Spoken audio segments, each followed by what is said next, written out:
What does it mean to be a speaker? Is it something more than just talking from a stage, passing on information? Entering the stage is accompanied by feelings that mean much more to me. I am preparing text. I am creating stories to inspire, show the listeners a topic known to them in a completely different light.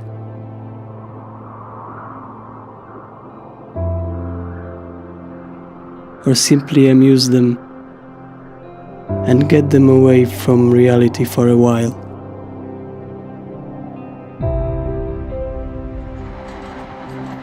I'm looking for inspirations in things I see on daily basis. Happiness of a little child, how his parents love him. To them, their kid means the whole world. A conversation with a lady at a magazine stand. Stopping and listening to a street musician that devoted his whole life to his passion. Eye contact with a beautiful girl that I pass on the street. Using words, I capture these elusive moments on paper to be able to share them later with listeners. Before I enter the room, there's only darkness. Everything lacks meaning. Before I step in front of people, there are only words written down on a sheet of paper. An empty room, just like the world before God conceived it. When the lights are lit and the room begins to fill up with people, that's when the simplest things begin to shine and become a new light for the audience. You are there to create a new world, make the characters alive so they become personalities with a story, with essence and with dreams. You are there to give those words on a sheet of paper a meaning. Exactly in that moment, you realize that you were made to do this. You were made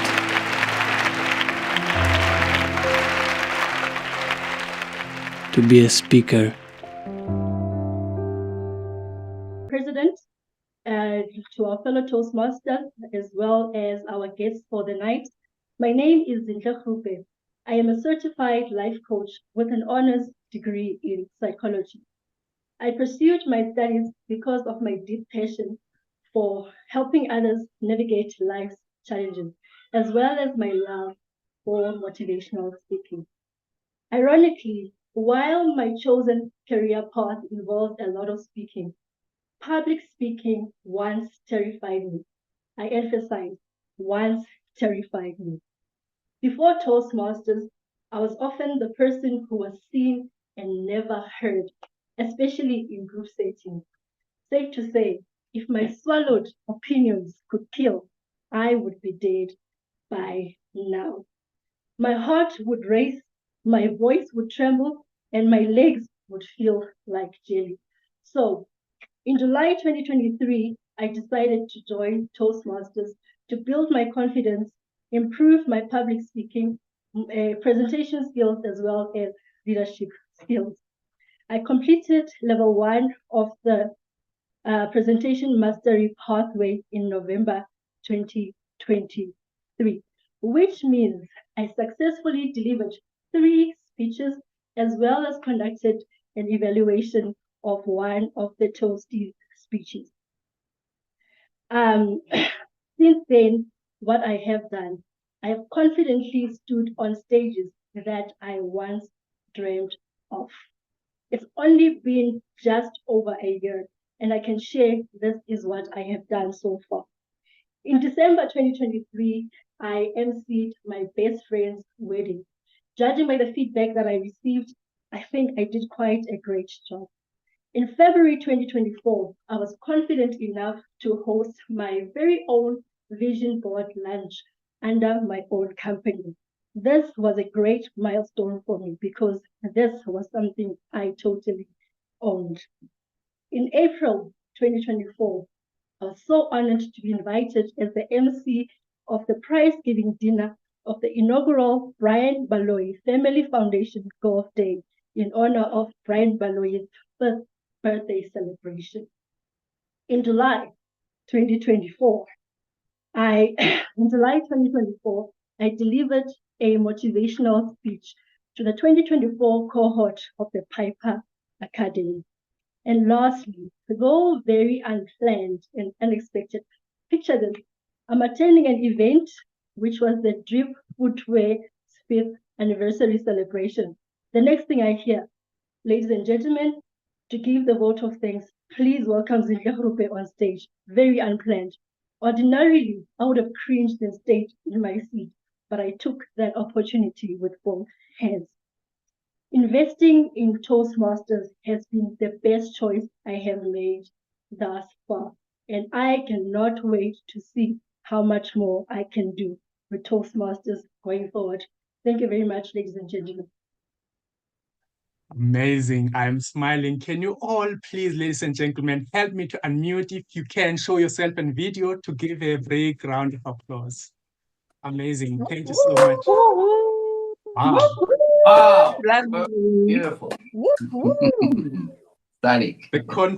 I love the confidence, the smile. Imagine, ladies and gentlemen, just from last year, November, of becoming a Toastmaster, already she has done a lot of these amazing things. Wow, thank you, Zinhle, for sharing your story with us. Truly appreciate it. Now, ladies and gentlemen, we'll move swiftly along with our program. Of our control, but thank you so much, Dr. Sibongiseni, for that. Now we move over to our prepared speeches. If you look at the program, for those who join late, may I please ask someone who has a program open in on their side to please post it on the chat. We will move over to the first speaker, which is the elementary speaker, and I am going to introduce Riza Bigo, who will be giving a speech titled My Journey. Fellow Toastmasters, visitors, and guests, please help me welcome Riza.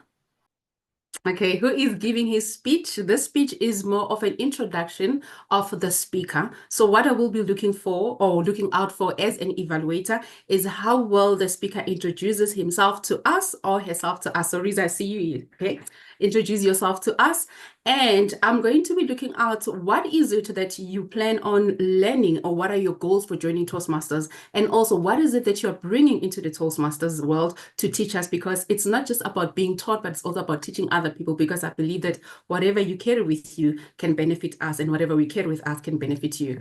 Riza, the stage is yours. Fellow Toastmasters, please show a round of applause with the emojis and whatever. Open, like, turn on your cameras. Let's give him a very warm welcome onto the virtual stage. I yield control over to you, Riza. Madam Toastmaster, esteemed members and guests, this is a story of my journey. I was born to an Indian father and a Malay mother. There was always a battle in being raised with certain Malay traits, which was pushed through by my mom, with my dad constantly and vehemently reminding us that we were in fact Indian, and there are certain ways to view and interact with the world. In the typical Indian style, my dad had a business. He was a butcher, to be exact. My hardcore mom, who worked all hours, was in retail, and they both pretty much raised us with the ideal that we need to work hard for what we want, and education is key. We being my two sisters and my little brother that came very much later. My beliefs were challenged when I was 7. With me being the only Indian/brown kid, I was placed in an Afrikaans-only white school. I started to realize the world was quite a different place. I was introduced to a language called Afrikaans for the first time. I learned words such as plot, uitmuntend, and uitstekend, and got introduced to a game called rugby, a game I love to this very day. I had loads of pets, including a tortoise and a rabbit, and my friends were awesome. They even changed colors when they got shy and angry. I thoroughly enjoyed it. However, not all was rosy. As this was just after the fall of the apartheid era, I realized that for some reason, I was not to join in on certain games, as I was brown-skinned. I also started to develop a stutter, something I'm still trying to shake to this very day. All of these experiences sort of stripped me of my innocence and made me realize that the world is not quite what it seemed to be. All in all, however, my time as a child was an absolute blast. Fly to 2003. I just graduated my matric. And by this time, it was ingrained in me that education is key. Having flown through high school at the top of my class, but with no shortage of detentions and your everyday high school scandals, I managed to get myself into UWC to study finance and investments. I started working at a large insurance company and dedicated most of my time to furthering my career. Yes, my parents were proud. Still, I felt that something was missing. I narrowed this down to two things. I thought if I partake in travel, it might fill the void. And the other thing was finding someone I love and share my life with. I partook, I, I partook on the first part of this. I started traveling. I flew across Europe. I touched France, Spain, Italy, Netherlands, speeding through through Western Europe. Again, I thoroughly loved it. The cultures, the history, the food, the people. Oh, the food. I went to Thailand, the weather, the beaches, the food, the sights, the sounds, and the learnings. The French are rude unless you speak French. The Louvre is awe-inspiring, and the Vatican has the most amazing paintings. Nothing beats actual Italian gelato made in Italy. Jet skiing through Phuket, swimming in the Andaman Ocean. This is the life, or so I thought. I returned. Surely this will have filled the void. Not quite. It must be love then. I looked and searched far and wide. I dated and dated and dated. This proved to be rather elusive until one day I saw her. What an obnoxious girl, I thought to myself. She keeps telling me I have restless leg syndrome, and that's rather distracting. She surely won't be the one. As time grew by, I found myself spending more and more time with her. Every moment felt like the void was disappearing, and my life had meaning. We laughed and joked and just had an absolute blast until one day we both realized that perhaps, just perhaps, this is just more than friendship. Fast forward 3 years later, and we only went on marrying each other. The future of Riza seems a little undecided at this stage. What I do know is that life has given me the lessons and the tools just to handle about anything. I am grateful for every hard lesson, every rejection, and every success. It led me to where I am right now. Although I'm not yet contented, but I do get the sense of feeling I am where I am supposed to be right now. And like the video in the beginning of our meeting, it is me against me. Thank you very much, Madam Toastmaster. Oh, wow, Riza, jeez. I'm sitting here, I'm loving it. Hey, I wanted to ask you, keep going, keep going, keep going. This is the beauty of Toastmasters when someone gets to tell their story from their heart. Man, that was beautiful. Thank you so much, Riza. And we now move over to our second speaker. This one is an advanced speaker, even though I felt like the elementary speaker was really advanced. Let's hear this advanced speaker. Fellow Toastmasters, I will not be introducing this one. I'm going to allow our MC, our former MC of the day, to please introduce the advanced speaker. Dr. Sibongiseni, may I please confirm that you are able to do that? I just jump in to help. Okay, thank you so much, ma'am. Much appreciated. Yes, I can do that. And now it is my pleasure to be introducing our advanced speaker. But I won't say much. I'll just mention the title as well as his full names and give him the chance to wow us with his advanced speech. Ladies and gentlemen, now help me to welcome Paul Mello, speaking to the title, A Plague on All Your Houses. A Plague on All Your Houses, Paul Mello. Over to you, sir. Thank you very much, and I think you've bigged me up far too much there, Sibongiseni. I hope that this speech will prove interesting for a Friday night. If it doesn't, pour yourself a drink is my recommendation. Before I start the speech, I just want to give you a little bit of background. I'm a veterinary surgeon by trade, and I've done a little bit of research work on another form of plague in the past. It's not the plague that I'm presenting today, but it's an extremely similar, in fact, was for a long time confused with the plague. The plague that I'm presenting today is the standard plague that everybody thinks of, the Black Death. And the purpose of this speech, it's about a 20-minute speech, by the way, and we're going to race through it a little bit because, in fact, it's designed as a longer speech. The purpose of this speech is to try and introduce people to the concepts, the scientific ideas, versus the history of how we dealt with infectious disease. And I hope it's interesting, particularly in this post-COVID era. I don't think we'll have time to reflect on its relationship to how we handle pandemics with COVID. It's a longer form lecture.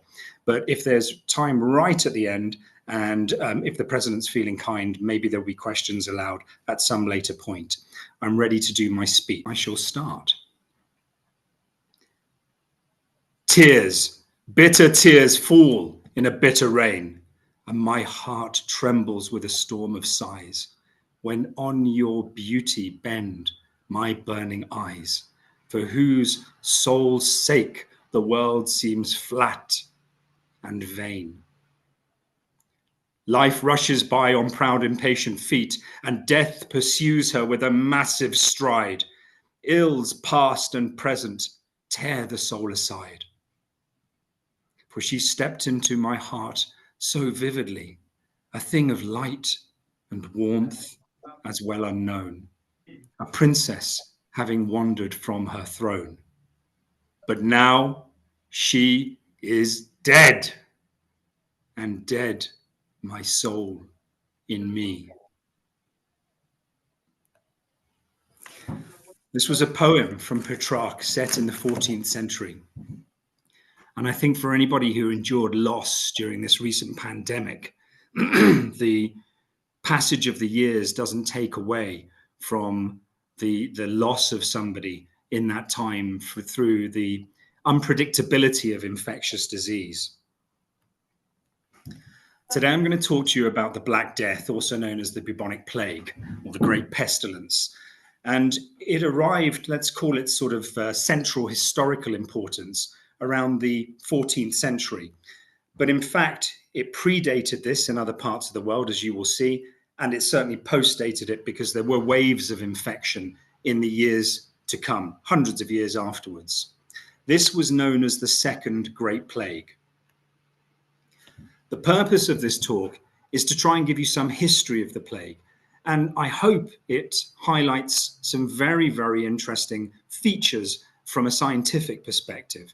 And I want to highlight the contrast, if you will forgive me, and I know that this is a very religious country, but I want to highlight the scientific ignorance of the time and the difficulty of religious and prejudicial beliefs. And I'd like to comment on the development of the scientific medical discovery of the plague. I don't think we will have time for its importance with regard to evolutionary psychology, nor much time to compare it to other pandemics, nor, which is another interesting talk in of itself, the discussion around civil liberty and law and the impact of diseases on society. Where does the word plague come from? It actually comes from the Old French and probably a derivation of the Latin, meaning an affliction or evil. And in this first medieval print, a classic one, you see the nature of the disease, these lumps that come up, the so-called buboes, that often affected people under their armpits, in their groins, and then elsewhere on the body. And these terrible boils would appear often quite quickly, and then pustulate, and then rot, and then afterwards people fairly rapidly went through terminal ill health and into death. Now, this plague was very well documented, the so-called Second Plague. We call it the Second Plague in the modern era, but at the time, of course, as far as other people were concerned, it was just something that was brand new and never heard of before. And the plague arrived, and if you look at the tip away from the arrow end on the diagram, on the picture, the map on the right-hand side, it actually originated from up where the current troubles occur between Ukraine and Russia. It arrived it disseminated from the area called Crimea. And 12 Genoese trading vessels made their way through the Black Sea, down across the Strait of Bosphorus into the Mediterranean, and arrived in the port of Messina. This is an incredibly well chronicled event. It happened, I think 677 years ago today, not today, this month, in October, and the port authorities found that these ships were staffed with incredibly ill sailors. A number of them were lying on the decks. They couldn't move. They were covered in boils. Many of the others were ill. Only a few were capable of actually sailing a ship. Unfortunately, as they docked in Messina, some were allowed off, and in any case, port officials came on board. And after that, there was a rapid dissemination of the disease, not only in Messina, but then across the rest of Europe. The plague's a terrible disease. Not only does it form these so-called buboes, these pustulating abscesses that can appear in your lymph nodes and around the rest of your body, but there was also a form of plague still present to the current day called the pneumonic plague, and also the septicemic plague. The pneumonic plague is a shocker. Essentially, someone just breathes on you or coughs on you, and the speed with which you can then develop symptoms, it's potentially within 24 hours with this lethal bacterial disease. And the septicemic form is even more terrible. That's where the bacteria starts proliferating in your bloodstream, disseminates around all of your body, and causes multi-organ failure. The mortality rate for this disease was terrible. There are estimates of around 60%. We'll come back to that later. In some geographic areas, for example, in documented parish records in villages in England, the mortality rate could be up to 80%. 80. This is a famous picture, produced some time, but still in the period of the passage of the plagues through Europe by Bruegel the Elder, the so-called triumph of death. The impact on art and almost every other sphere of society was huge. I'd like to outline for you the view that was held at the time. The view was very much a religiously led view, whether that would be in Western Europe and the Christian view, or in other documented views around the rest of the world that was also concurrently affected with the spread of the plague. Very much the Christian view and other religious views was that this was the wrath of God, and that it must be attributable, for example, to a lack of piety. A very common aspect still believed until pretty much the turn of the 20th century was something called miasmas, which literally means bad gases or bad air. This was a concept that the ancient Greeks had espoused over 2,500 years ago. And right up until the modern day almost, this was still a view that was espoused by a majority of doctors in the late 20th century. In the late 19th century. Other people attributed the appearance of the plague to things like cats and evil black cats, witches, and also to the Jews poisoning children and throwing things down wells. There were terrible pogroms in certain parts of Europe. Because the Jews were suspected, they were literally burnt alive in some areas. And I'm not sure that we will have time for this, but there may be some mention later as to why Jews were relatively protected from an immunogenetic perspective. The other thing, of course, that people did was believe that through greater piety, through acceptance of guilt, through prayer alone, that somehow that would accede to God and prevent the spread of these diseases. And so you had, for example, the development of the Society of Flagellants, where people would just cut their flesh with their own whips, a la the Da Vinci Code, for any of those who have read that book. In other words, I'd like you to reflect on the fact as you sit here, that every single one of you, no matter your level of education, no matter how far at school or university you got, has access to more scientific knowledge, and has had access to more scientific knowledge now, than anyone alive at that time. The Black Death was a massive hemorrhagic shock to the whole of society. It led to the death of feudalism. It decreased religious belief. And in some ways, it probably facilitated the European Renaissance and the new philosophies that arose because of that. This was then the second Great Plague. The one that I've just dealt with was the plague that was well documented in Europe and also in China and parts of the Middle East. I now want to come to something called the Third Great Plague, not to go into massive depth about it, but because it illustrates the scientific method that had developed by this time. So I need to give you a little bit of background to the Third Great Plague. And it appeared in Yunnan, a southwest province of China. And it's very well documented to have occurred in this region. We will find out why later.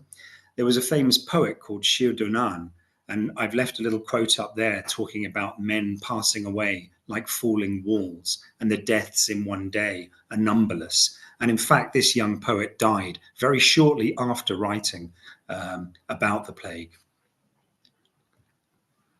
The plague in China was incredibly important because it continued to develop over the 18th and 19th centuries.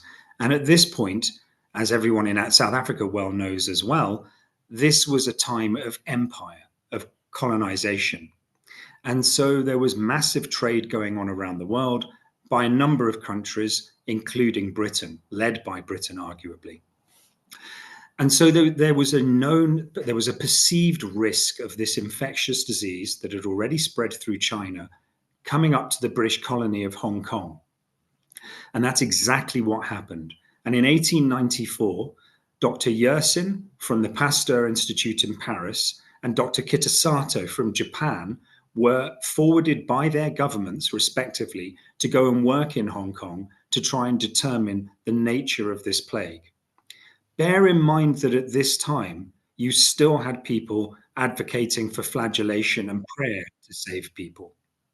There was no idea of the infectious disease background to this. At that time, many, in fact, the majority of doctors were still arguing for miasmas, whatever they were, as the cause of the disease. What I want to show you is that these two men independently came to the same conclusions, and they did so using the scientific method. They carefully documented the medical and clinical signs in those patients that seemed to have the pestilence, the plague. And they discriminated between those patients and other patients with other forms of diseases. And they did that not only through their clinical signs, but through the process of autopsy and great risk to themselves. And then, because this was still a new era of medical microscopy, they demonstrated using bacterial stain smears that you could see the bacteria present, but only in the affected tissues of affected patients, and that you could not find the bacteria in healthy patients or patients with other diseases. And then they defined the characteristics of those bacteria using, for example, medical microbiological stains and different sorts of cultures. At that stage, that was as advanced as it could get. It's obviously improved a hell of a lot since then. But even when I was a young lad, I worked as a bacteriology technician in a university laboratory after leaving school. And the same techniques were prevalent then in the 1980s. What you then do using a process called Koch's postulates is that you demonstrate causation.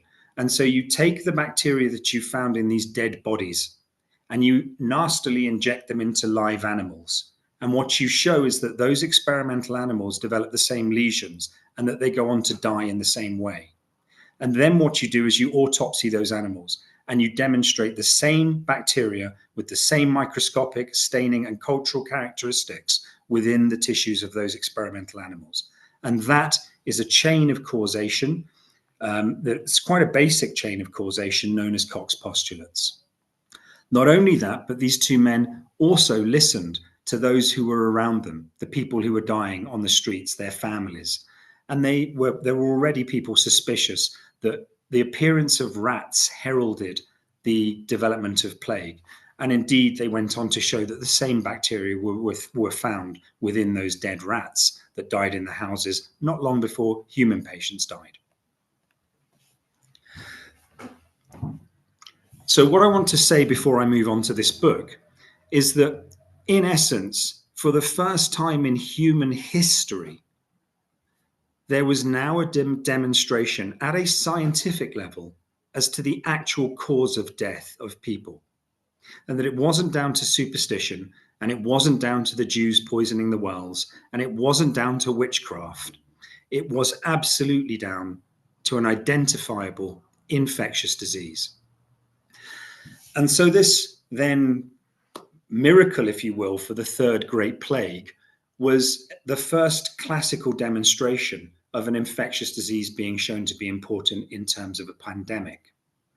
And so you would think, well, you just apply the same rules backwards, and almost certainly the medieval thing would have been the same sort of process. And then there was a First Great Plague, which fewer people know about, but that was the time of the end of the Roman Empire, the so-called Justinian plague. So probably all of these plagues were the same thing. Until a shocker came along, until a chap called Professor Shrewsbury, who was based at Birmingham University in England, turned around and said, hang on a minute, it's one thing for this doctor in France and doctor in Japan to say that the Third Great Plague was due to this particular bacteria, which was subsequently named after Yersin. But was that really the same thing that caused the medieval Black Death? I, Professor Shrewsbury, doubt it. And the reason that I doubt it is that I've gone through the details of the records of parishes which very, very accurately list births, marriages, and deaths in Britain. And I'm able to see that the rate of death was so astonishingly high that it doesn't fit with a bacterial disease.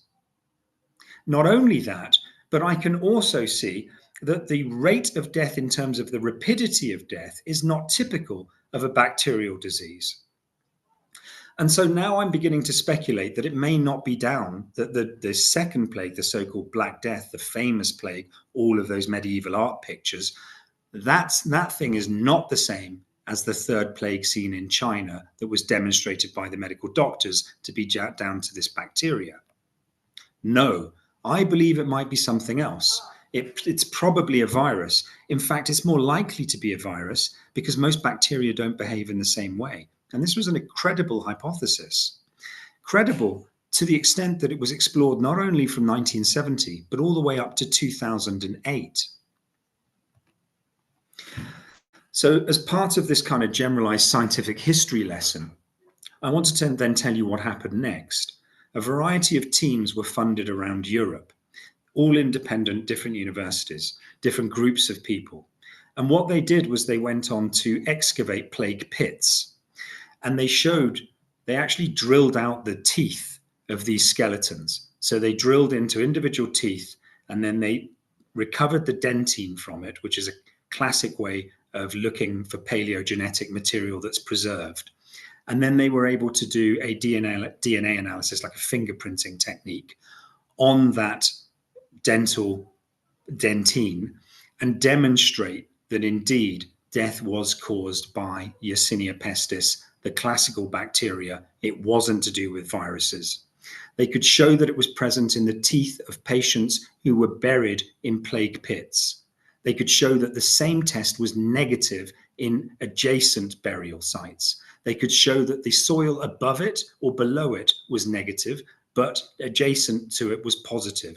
And furthermore, they even used non-genetic tests, for example, the F1 antigen protein screening test, to prove that, which is unique to the Yersinia pestis bacteria, that again, that this was another layer of proof that the Black Death was indeed caused by this bacteria.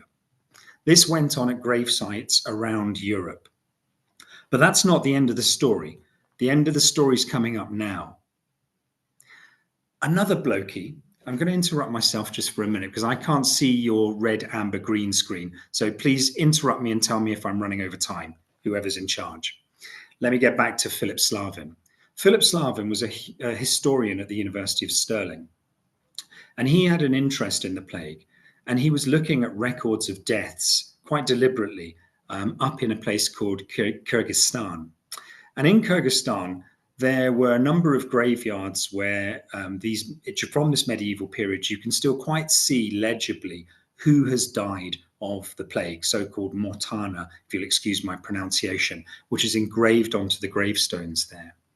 And what he was looking at was the fact that in these accurate records of deaths, that he could see that there was a spike in deaths around 1338, as you'll see in the graphs, a graph present on this screen. And this came from a very specific burial site in Kyrgyzstan. And so what they did was they carried out, in a multidisciplinary team, they carried out excavations of these graves and once again did DNA analysis upon the dentine of the teeth. And they mapped out the presence of these graves so that there couldn't be an idea of contamination from one grave set to another and where the streams were running between them and so on. And what they did was very systematic. They examined the graves, as they have done in other sites, from preceding years and years after. And what they found was that the graves that were marked for those bodies, for those people who had suffered the plague and died of the plague, did indeed have the plague. That is exactly what they died from, as assessed using genetic fingerprinting techniques. What they then did, even more interestingly, was look at the genetic tree of the bacteria that they had found and compared them to the genetic tree of bacteria found in other grave sites around the world. And what they identified was that this was the progenitor. This was the descendant of all the medieval plague strains that had gone on to affect the rest of the world. And they published this very significant scientific discovery in Nature, the premier journal of science, outlining the fact that they had discovered the source of the Black Death. You'll see in that last slide, by the way, that was 2022. The Black Death was spread by many creatures, but one of the key creatures was this, the grey marmot. We tend to think of ourselves as a unique species and uniquely affected by a disease like COVID or like the flu or like the Black Death. But in fact, we're just one tiny part of an ecosystem that is also predated upon by these infectious diseases. And the marmot was one of these key creatures. It's red, Paul. Is it red? Then the last part of this is to explain to you that what then happened was a lady called Monica Green published an account of the Mongol invasion that was following on. It was a descendant of the Genghis Khan, chief Mongol invader, and they described how that they went on to attack Feodosia in Crimea, just as I'd shown in the map earlier, back in 1347, trebucheting, like a form of catapult, dead infected corpses into the town. And it was that infection taken there by the Mongols that led to then the dissemination of the plague around the Middle East and across the rest of Europe. I'm going to finish by saying that this marmot hunting still goes on, and the eating of a variety of different animals goes on all the way around the world. And that the plague still exists to this day. These are modern day photographs. And in fact, there are at least 1,000 cases per year. I'm not going to go into COVID. That's the end of my time. I hope that that's been an interesting exposition on the science behind the Black Death and how people have made sense using science as a knowledge base for the development of diseases. Thank you. Thank you so much, Paul. Let me start by inviting everyone in the room to unmute, and please help me to give Paul a big round of applause for that great presentation. Thank you so much, sir. Wow.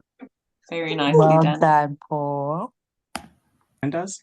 So before we proceed, ladies and gentlemen, are evaluating our first speaker. That was the icebreaker. And I'm sure by now, probably the evaluator of the first speech is ready to do that job. Can you confirm, Madam Evaluator Mbalenkosi, if you are good to go for the evaluation of Reza? Yes, sir, I'm good to go. Thank you very much. All right, the stage is yours. Thank you. Thank you. Good evening again, fellow Toastmasters, visitors, and guests, and a special good evening to you, Reza.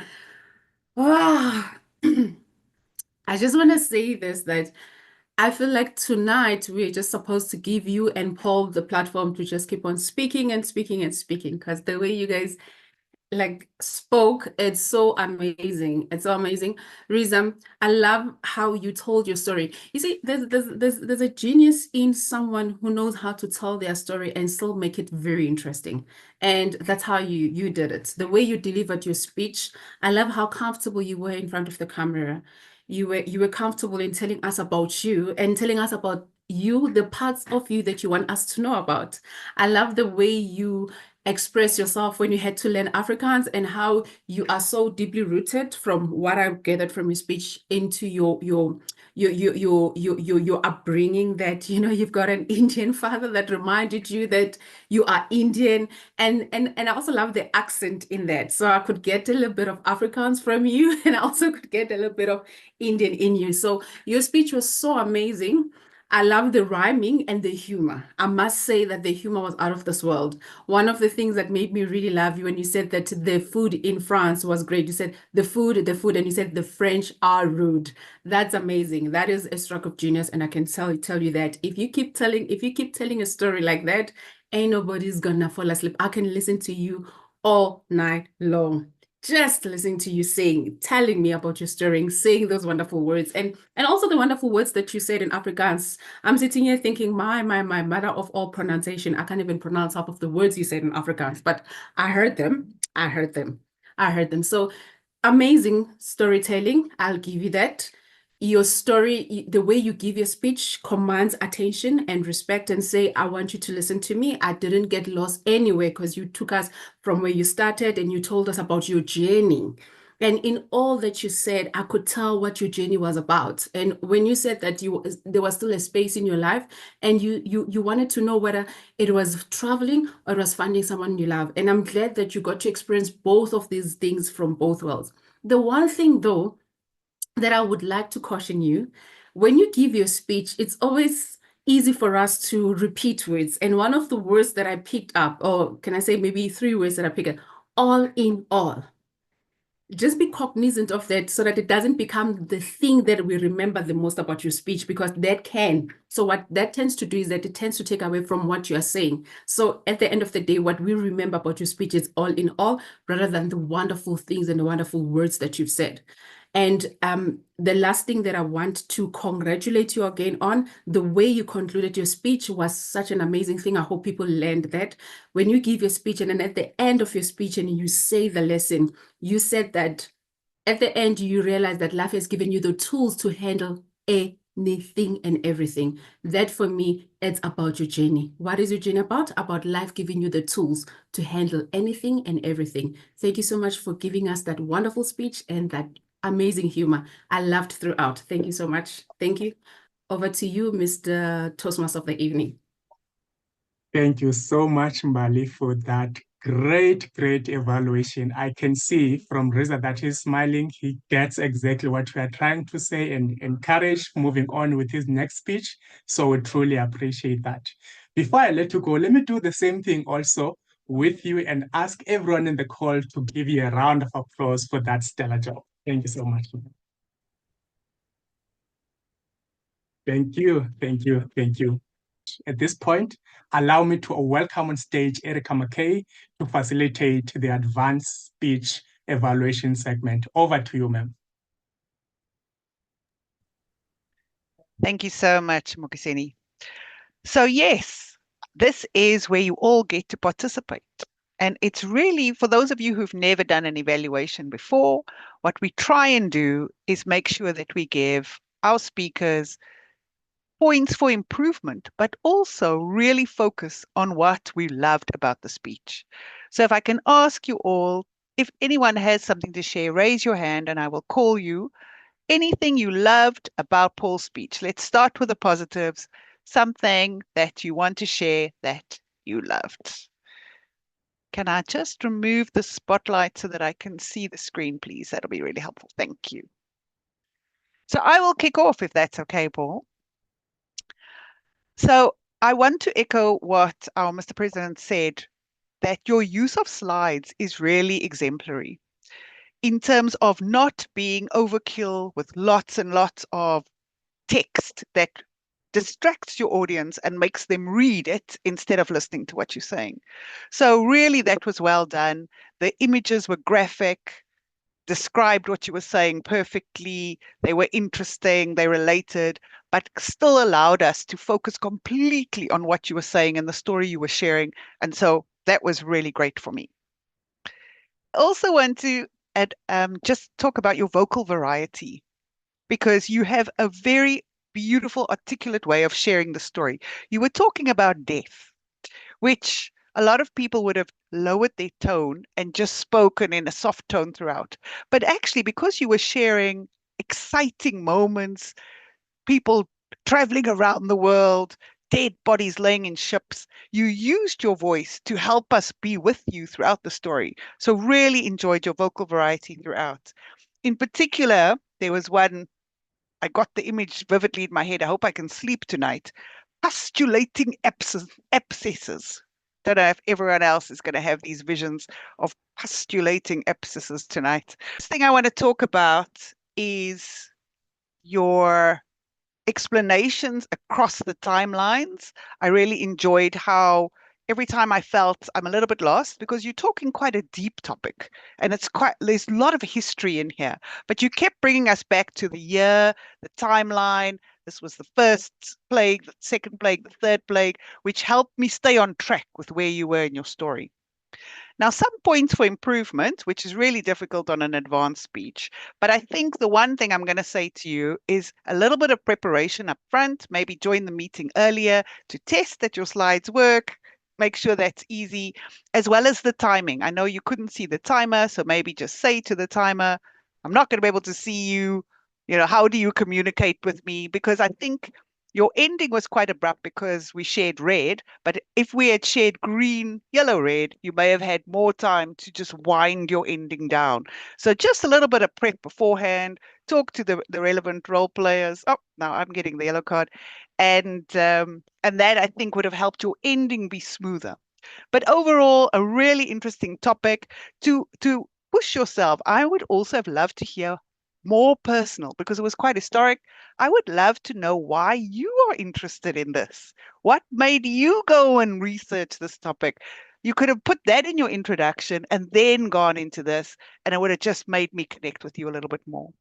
But overall, a fantastic speech. I learned so much. I also wanted you to keep going because I feel there's more that I need to learn, especially about COVID. I mean, who doesn't want to know how that connects? But love to hear your next speech, Paul, and can't wait to see more. Back to you, Mr. President.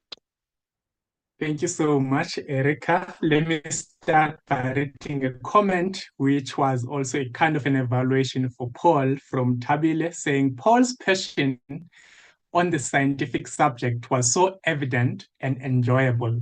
Not overzealous, just the right amount displayed.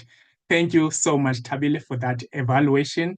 And from Paul, saying thank you, Erica, for that wonderful, wonderful feedback. I'm so happy to see that, Erica, when you see there were no one participating, you just kept going. You were well prepared. I appreciate you for that as well. Thank you so much. Maybe, ladies and gentlemen, we can also give Erica for like a big round of applause for that job well done in evaluating Paul. Thank you so much, man. Keeper's report, just to find out did in terms of time. Good evening, Mr. Toastmaster, fellow Toastmasters and guests. My report is as follows. For icebreaker, Risa took 5 minutes. For the advanced speech, Paul spoke for 22 minutes, 58 seconds. And then coming to the evaluations, Mbali was evaluating, Risa spoke for 3 minutes, 17 seconds. And Erica was evaluating, Paul spoke for 3 minutes, 37 seconds. Thank you. Short and sweet. Thank you so much, ma'am. That's what we meant earlier by ensuring we also learn time management at Toastmasters. We time each and every speaker and evaluator. And sometimes we have a segment called impromptu speeches, which is speeches that are not prepared. We call that segment table topics at Toastmasters. Please help me now to welcome our treasurer in the club, Maliso Nolotsie, who will be facilitating the guest storytelling segment. Over to you, ma'am. Thank you so much, Mr. President. Good evening, visionary readers, fellow Toastmasters, guests, and visitors. As Mr. President has already mentioned, this section is for you, in particular, the guests. So it would make my job this evening very easy if you could just really volunteer. I will first start by asking volunteers because we are very nice people in this club. So I will allow for volunteers. I've got a couple of questions. Well, one question per person. If you could please come to the podium or maybe raise your hand and then I will give you the question. It's really about learning and communication. So that's what the topics are mainly about. And of course, Toastmasters. Can we please have Aria? Aria, do you mind coming to the virtual podium? Unmuted. Good evening. How are you? I'm okay, and you? All right, thanks. It's very lovely to have you this evening with us. Thank you for joining. Do you mind just telling us who you are, where in the world are you, and what about tonight's meeting? What is it that you could resonate with from today's session? Over to you. Good evening, everyone. Okay, I'm around Pretoria and I'm a member of a Capital Hill Club. So I decided to visit you tonight. So I liked your meeting and there are some few things that I've learned from the evaluators and how you run your meetings as well. How Madam, I think it's somebody who just chipped in when Mr. President was disconnected. So I love the professionalism of how you run the meetings. That's all from my side, Madam Treasurer. Thanks. Perfect. Thank you so much, Aria. And as you can see, ladies and gentlemen, visitors and guests, we always learn here at Toastmasters. Even if you are a Toastmaster, you continue to learn. Like Aria, she has now learned some things which hopefully she can implement in her other club. So we're really grateful for the learnings that we get as part of Toastmasters. Thanks, Aria. Okay, thanks. Hopefully we'll get some volunteers. You see how easy it really is. I don't ask the hard questions, I promise. Somebody volunteer. Yeah, Good I think evening. I just volunteered. I don't know how to raise my hand. Perfect. That's even better. Yeah, I'm used to Zoom on the laptop, so I'm using a phone today. Okay. So yes, this is my first time joining this meeting. I was invited by Sibongiseni. Okay. So my name is Queen Mohohoma. So I currently live in Tembisa but work in Pretoria. So I actually missed the rest of this meeting because I got home and there was no water. So there was a water tanker somewhere. So we were running around trying to get water. So I actually missed this meeting. I only joined after 7. So I missed the whole presentation. But I just wanted to share something interesting too. Today, when I received a link to register for this meeting, there was a question on the form asking, what is your favorite book? So I don't know if it's just me or maybe it's because I haven't read as many books as maybe you guys have, but I don't really have a favorite book. Is this weird that I don't have a favorite book? I've read book, but I honestly don't have. I don't have a book that I can say this is my favorite book. But I've read books, and I've enjoyed books. But I don't have a favorite. Yeah, that's all I wanted to share. Thank you, guys. Thank you. Thank you so much, Queen. We really appreciate that. Ladies and gentlemen, do you realize how easy Queen made my job? I didn't even have to ask her a question. She just voluntarily shared. Can you please in the chat also let us know if you also have experienced the same thing? And if you, like Queen has asked, if she's the only one who doesn't have a favorite book, she does read, which is really excellent. But the question is, or do you not have a favorite book? Maybe you can just engage in the chat. But I think the fact that you are reading something on its own speaks volumes. And I mean, you can like certain things from different books, but maybe not necessarily have one that you say is your absolute favorite. But we hope that reading is your favorite. Thank you so much, Queen. We hope we weren't seeing the last of you and that you will visit us soon. And it was great engaging with you. Erica says she's got favorite authors. So does that mean you don't have a favorite book, Erica? Yes, that's right. It was very hard for me to pick one because generally I've got favorite authors. That's a nice problem to have. Instead of saying I don't read, so therefore I don't have. So that's really great. Back to you, Mr. President. And thanks to you, Male. Thank you so much to you. We appreciate that job well done. Thank you, ma'am. Now, seeing that we only have like few minutes left, I think the two segments left in the program, I'll just combine them and make sure that we finish them on time. This segment also, ladies and gentlemen, is dedicated to our guests. And just ask if I'm gonna find out a few things from them. Probably I can start with Carol. Maybe first question to you, Carol. Are you a member of Toastmasters already, or are you looking to join a club? Hi, it's Bongiseni. No, I'm not a member. I was just surfing the net, just wanting to join a club. So I work as a consultant. I have a lot of people that I need to face up to as clients, right? So I sort of kind of struggle with interacting with people a lot. But unfortunately, my job needs me to do that. So I was looking for a club that would essentially, help me with this difficulty. Yeah, so no, I'm not a member. I am looking for a club to join. Okay, I see, ma'am. I think I'll come back to you. I just want to find out from the other names that I'm not familiar with. You are in the right place. Let me start from there.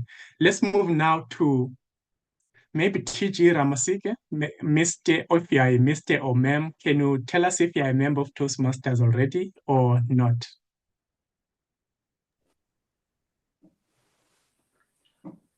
Good evening, President. Good evening to the members, and thank you for the opportunity to get to engage. Very interesting about Toastmasters. I had a friend called Nigel Neal about 23 years ago. He always spoke about Toastmasters. A very strong salesperson, and so I was also in sales at the time. So the one thing that we did very horribly was we always spoke to one another, and there was very, very little listening taking place, because when you have two people in sales, there's a whole lot of talking. The last time I attended here, I was in support of Zintle, and it was in November last year. So I'm here again on her invitation. I've never been a member of the Toastmasters, and but it is always very, very interesting following on the proceedings. And I am here, as I had indicated on that particular invitation, as her mentor. And so, but I must say it was a very fulfilling evening. I liked how, President, you handled particularly the challenges around technology. You know how technology can impede on the rest of the evening. And of course, the way you've been handling the program, that was very, very insightful. I must say the key speeches that came through today from Zintle's own learnings in the year that she was sharing with us, I enjoyed it, but I also enjoyed the presentation by Dr. Mello. I've put on the chat group that it's one of those things that possibly require half a day to talk about, because it was so deep and educational.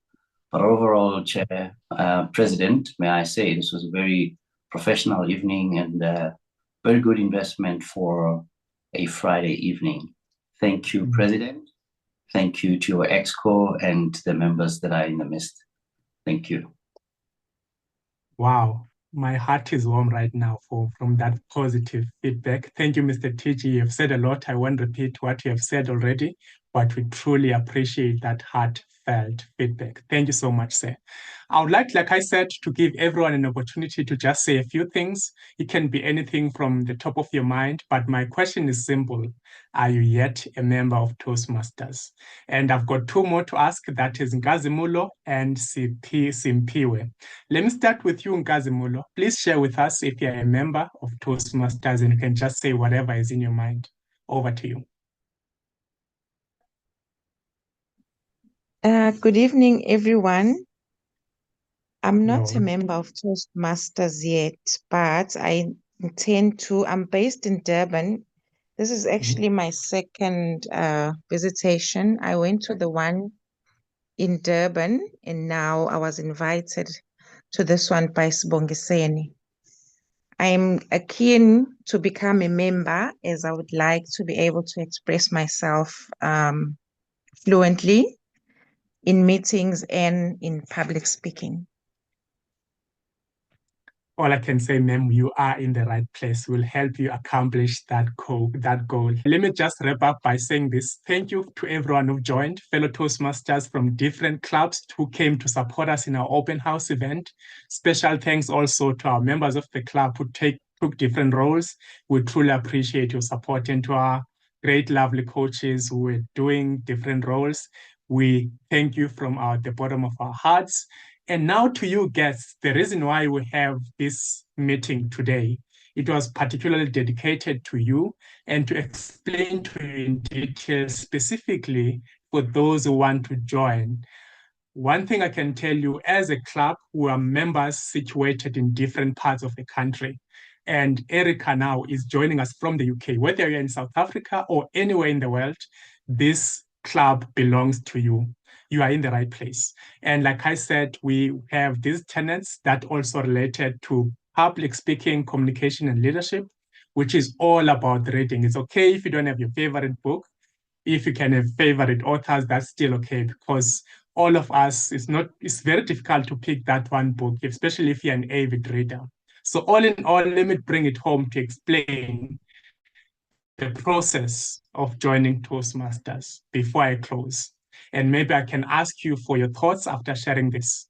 How it works is this way. At Toastmasters, there is a fee that you pay initially. It's called a joining fee. And also, in addition to that, there's a membership fee that you pay for 6 months. For instance, we renew our membership every September and end of March, end of September and end of March. It's basically charged in US dollars. So a month is only $10. If you think about it, it's not much, because this is your investment. When you invest in your public speaking, you are giving yourself an upper hand in all different areas of your life that you want to succeed in.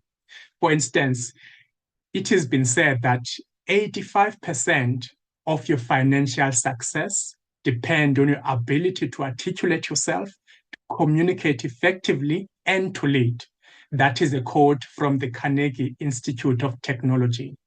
And it's funny to me that we all want to be successful, yet we don't pay much attention to improving our communication, public speaking, and leadership skills. Yet, at the same time, another statistic says 85% of the world population suffers from the fear of public speaking. And according to one professor at Stanford University, actually the other 15% who is saying they don't have a fear, they are actually lying. So it's almost like a common problem for all of us that even the professional speakers, people we look up to who seems to be naturals in public speaking, they admit that to a certain extent they suffered from the fear of glossophobia. But with practice, others, they quote Toastmasters over and over again, that through practice, they learn not to overcome the fear, but to manage it. So it's quite an interesting revelation because even myself, I still suffer from it, but through practice, I've learned how to manage those stage fright. So with all that being said, if you want to join and you are ready, you can get in touch with us. But since you've registered, we have your details, but you can get in touch with me. We will explain further in terms of how does it work in details. Like instance, how do you get to practice your leadership skills? You do that by getting involved in the ESCO. We have different leadership roles such as Vice President of Education, which is about learning and development. You President and CEO, we have Vice President of Public Relations, which is about PR, managing social media, as well as the website of the club. And the list goes on and on, such as Secretary and Madam Treasurer, who is also in attendance today. In terms of now, you're learning as a member, the reason why you pay that fee of, let's say, $10 a month, that comes to $60 in each and every 6 months. So $60 in our club, we give a discount because we're an online club. So that comes roughly to 1,100 or 1,200, depending on the dollar and rand exchange rate, because we all know that it varies. People who study economics, you don't even have to study economics or follow the trends to know the fluctuation of the dollar in comparison to rand. So in a nutshell, that is basically 1,100 rand when you convert it to rands, the membership for 6 months. But there's also an additional once-off fee called joining fee of $20. So all in all, in our club, if you are interested in joining, we can provide you the whole spectrum of the process you need to go through. But I wanted to highlight the fees in this context.